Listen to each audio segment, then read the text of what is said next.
Hello guys, and today we have a lot of important, motivating and demotivating things to discuss. And we'll begin with the extended lesson of the Russian geography because the Ukrainian drones and the Ukrainian-made Flamingo missiles resumed their strikes on the legitimate military sites inside the Russian Federation, beginning with a huge arsenal of missiles in Volgograd region and finishing with another oil refinery in the Republic of Komi. And that is a record-breaking distance for the Ukrainian drones, more than 2,000 kilometers away from the Ukrainian border. And of course, I need to speak about the decision of the International Olympic Committee that decided to disqualify the Ukrainian skeleton racer for his remembrance of the fallen Ukrainian athletes. But in the result, that very International Olympic Committee disqualified itself. It is definitely not about the Olympic spirit, but I'm proud to be Ukrainian once again because dignity matters. And with each day, I believe many more of you understand how important these moral qualities are for any political leader. My name is Anna, I'm from Ukraine, I'm in Ukraine, and if you want to see the defeat and demilitarization of Russia that has already started, subscribe and share these videos to spread the truth and to demonstrate your solidarity with Ukraine. We need that. Because you see, unfortunately, there are too many international organizations that are influenced by the Moscow money.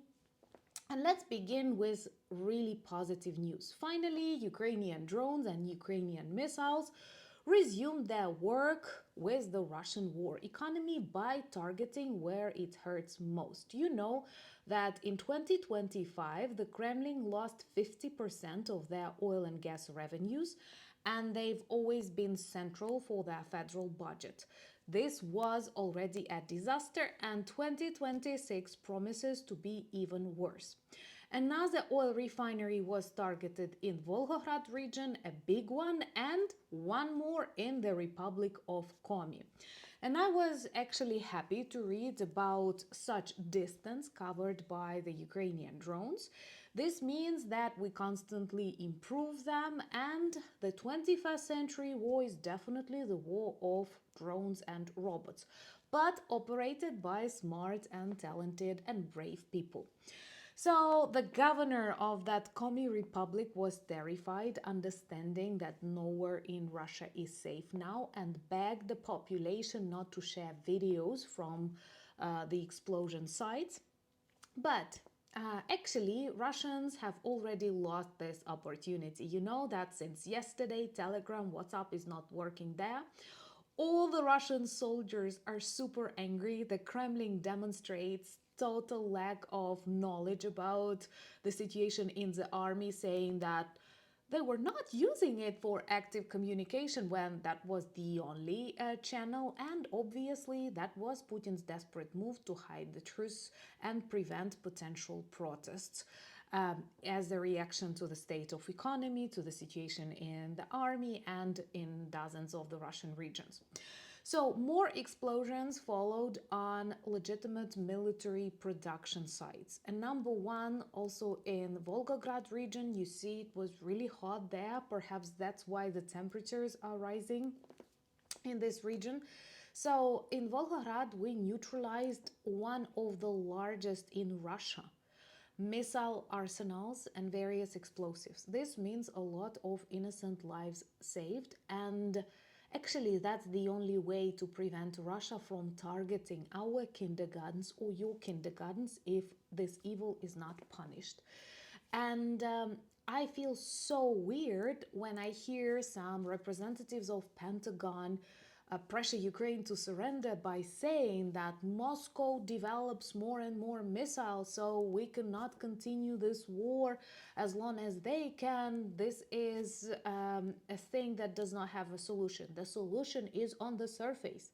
Let Ukraine target their missile production sites, demilitarize Russia, and that is the only security guarantee for this planet. It is so obvious.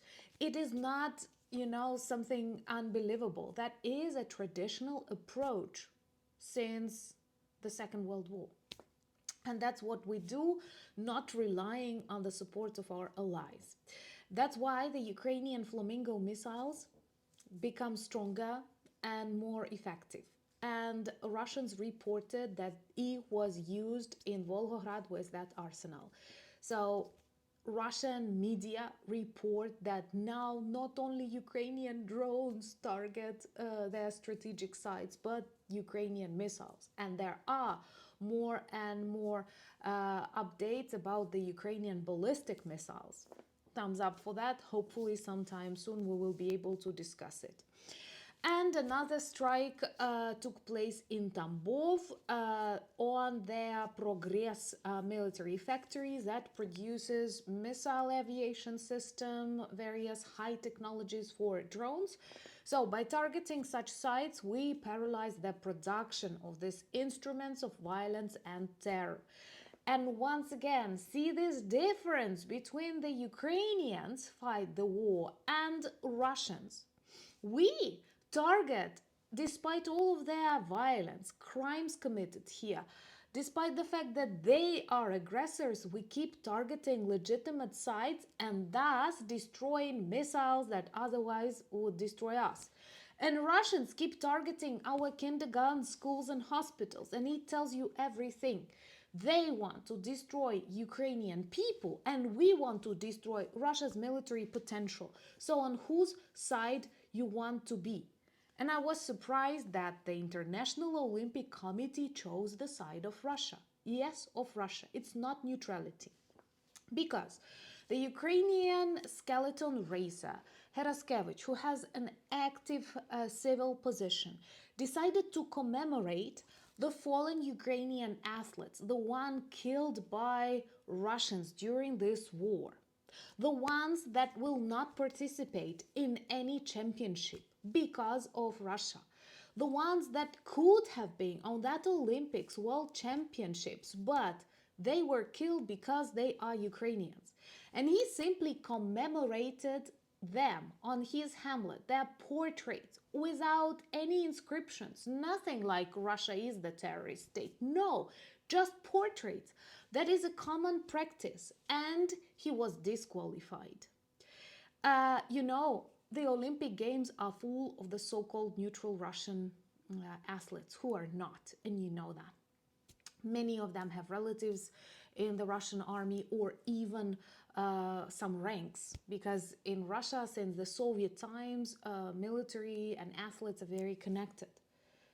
All of them shake Putin's hands. They are not neutral. They are allowed to participate. Then a lot of athletes commemorate their relatives, their fallen friends, their colleagues. It's a common practice.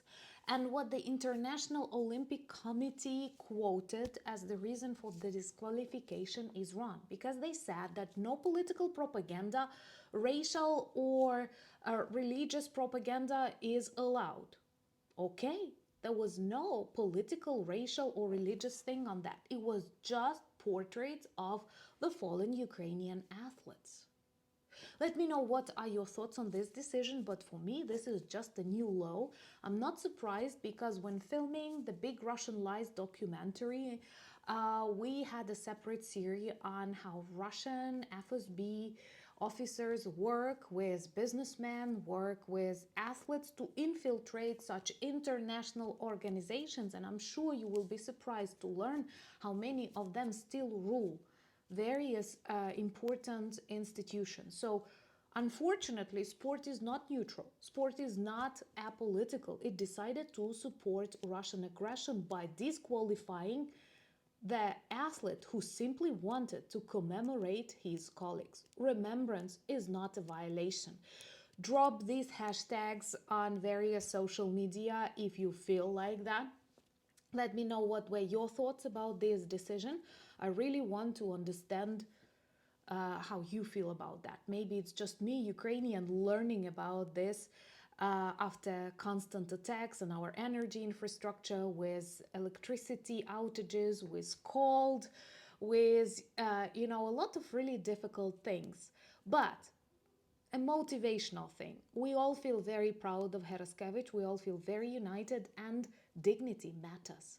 Dignity is an extremely important value that, if more people possessed, would definitely protect us from various criminals on the highest political positions. Share these videos to spread the truth. Remember to follow me on Anna Danilchuk channel for some longer videos, and in the last one we discussed a potential coup against Putin, because yes, Putin fears that, and that is the reason why he switched off Telegram. Follow me on X, Instagram, Blue Sky, Threads, Discord, and Substack for a newsletter, for a weekly newsletter. I can never pronounce it properly. Thank you for buying me coffees, becoming my patrons and sponsors of the channels. Do check the merch shop. We constantly update the messages that you can wear on these t-shirts, reminding the world about our fight and about dignity. And thank you so much for your support, for your kind words, for your friendship. United we stand. Slava Ukraini!